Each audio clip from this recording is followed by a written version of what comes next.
பிரியமான தேவனுடைய பிள்ளைகளே, கியாப் கவன் சேனலுக்கு உங்களை அன்புடன் வரவேற்கிறேன். புனிதர்கள் வரலாறு பார்க்கலாம் வாங்க. இன்றைய புனிதர் ஆகஸ்ட் தேதி 4, புனித ஜான் மரிய வியன்னி. பிறப்பு 8 மே 1786.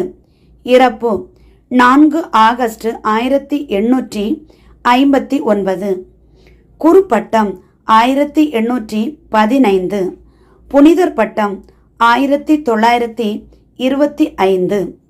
புனிதர் மரிய வியன்னி தன்னுடைய மறைபரப்பு பணியில பலவிதமான இடர்பாடுகளை சந்தித்திருக்காங்க. இவர் மே 8 தேதி 1786 டார்டில்லி பிரான்ஸ்ல பிறந்திருக்காங்க.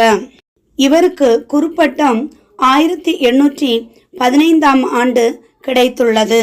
இவருக்கு புனிதர் பட்டம் 1925 திருத்தந்தை 11 பயாஸ் கொடுத்திருக்காங்க. இவர் பங்கு தந்தையர்களின் காவலர் 1929.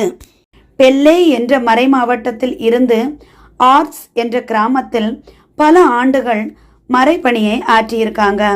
தன்னிடம் ஒப்படைக்கப்பட்ட மக்களை தன்னுடைய எளிய மறையுரையினாலும் ஜெபத்தாலும் ஈர்ந்திருக்காங்க. பாவிகள் மனம் திரும்ப இடைவிடாமல் ஜெபித்திருக்காங்க. உலகின் பல பகுதிகளிலிருந்தும் இறையடியவர்கள் இவரின் மறையுரையை கேட்கவும் பாவ மன்னிப்பு பெறவும் வந்து குவிந்தாங்களாம். பங்கு தந்தையர்கள் அனைவரும் புனிதர்களாக வாழ வேண்டும் என்பதில் இவர் அக்கறை காட்டி வந்திருக்காங்க. இவர் ஞானத்திலும் அறிவிலும் சிறந்து விளங்கி இருக்கிறார். இவர் சிறு வயதிலேயே குருப்பட்டம் பெற்றாராம்.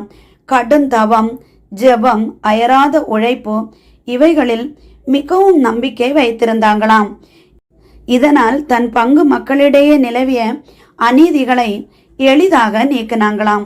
அம்மக்களுக்காக இடைவிடாமல் இறை வேண்டுதல் செய்தாங்களாம்.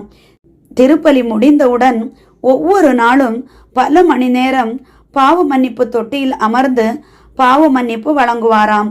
தனது ஓய்வு நேரத்திற்கென்று வெகு குறைந்த நேரமே ஒதுக்கி இருக்காங்க. பல கட்டிடங்களையும் ஆலயங்களையும் கட்டி எழுப்புவதை விட ஆன்மாக்களின் இதயங்களை கட்டி எழுப்புங்கள், அப்பொழுது விண்ணுலகில் இடம் கிடைக்கும் என்று இப்புனிதர் அடிக்கடி கூறி வந்தாராம்.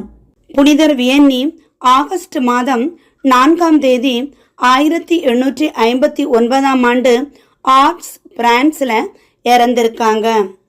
பிரியமான தேவனுடைய பிள்ளைகளே, இன்றைய தினம் புனித ஜான் மரிய வியன்னியின் வரலாற்றை அழகாக கேட்டோம்.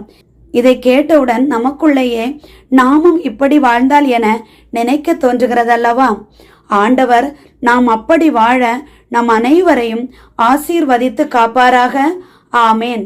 என்றும் அன்புடன் லைலா ஜேசுபாலன்.